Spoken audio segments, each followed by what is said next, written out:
pertama, berorientasi pelayanan.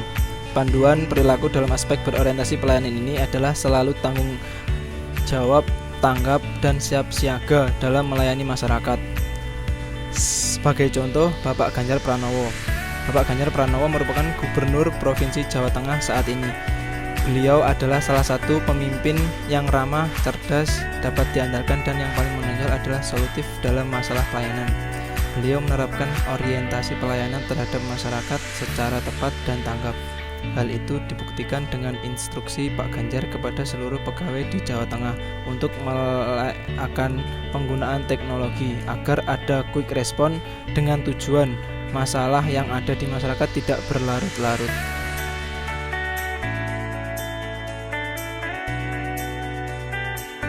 Kedua, akuntabel. Panduan perilaku dalam aspek akuntabel adalah melaksanakan tugas dengan jujur dan bertanggung jawab, serta menggunakan kekayaan negara secara bertanggung jawab.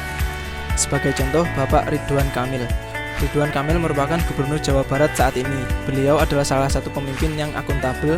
Hal tersebut dibuktikan dari pemilihan kendaraan dinas, yaitu kendaraan listrik yang notabene lebih hemat, murah, dan yang paling penting adalah ramah lingkungan. Tentunya hal ini menunjukkan bahwa beliau telah menggunakan kekayaan negara secara bertanggung jawab, efektif, dan efisien.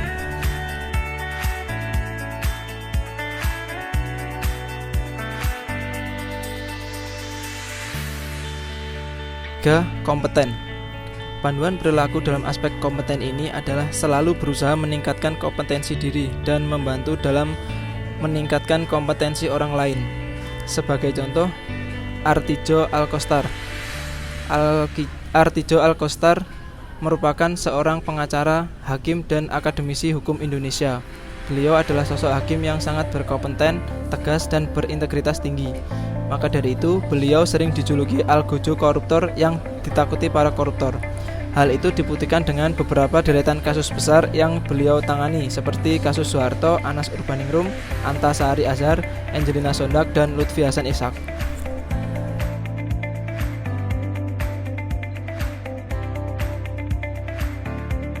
4. Harmonis. Panduan perilaku dalam aspek harmonis adalah bertoleransi terhadap siapa saja.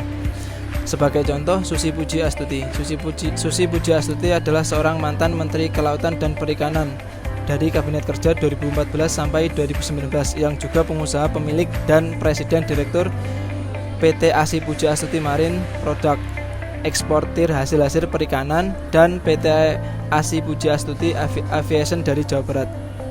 Kemudian beliau adalah sosok yang dikenal sangat dekat dengan siapapun karena memiliki komunikasi yang sangat baik. Kelima, loyal. Panduan perilaku dalam aspek loyal ini adalah setia terhadap bangsa, negara, dan agama. Sebagai contoh, B.J. Habibie. Baharudin Yusuf Habibie merupakan Presiden Indonesia ketiga. Kesetiaan Bapak Habibie terhadap bangsa dan negara tidak bisa diragukan lagi. Hal itu dibuktikan dengan beliau lebih memilih kembali ke Indonesia untuk memajukan Indonesia, khususnya pada bidang kedirgantaraan, di tengah banyaknya ketertarikan bangsa lain karena kemampuannya tersebut. Selain itu, Bapak Habibie salah satu tokoh yang sangat setia dengan istrinya, hingga terkenal di kalangan anak muda terkait kisah cinta Habibie dan Ainun. 6. Adaptif. Panduan perilaku dalam aspek adaptif adalah mampu menempatkan diri dimanapun keadaannya dan beradaptasi dengan lingkungan baru secara cepat dan tepat. Sebagai contoh, Sandiaga Uno. Sandiaga Salahuddin Uno merupakan Menteri Pariwisata dan Ekonomi Kreatif saat ini.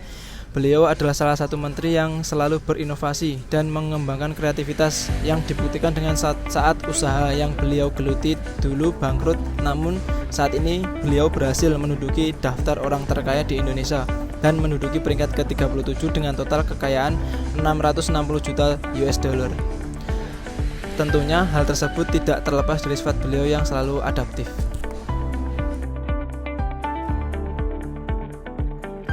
Dan yang terakhir atau yang ketujuh, panduan perilaku dalam aspek kolaboratif.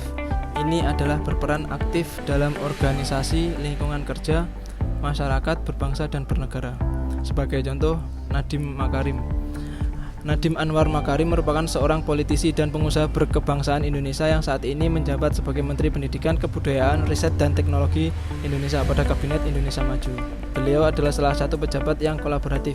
Hal tersebut dibuktikan dengan kerjasama antara Kemendikbud dengan Google Indonesia guna meningkatkan kualitas pembelajaran di Indonesia serta mendukung kegiatan belajar dari rumah selama masa pandemi.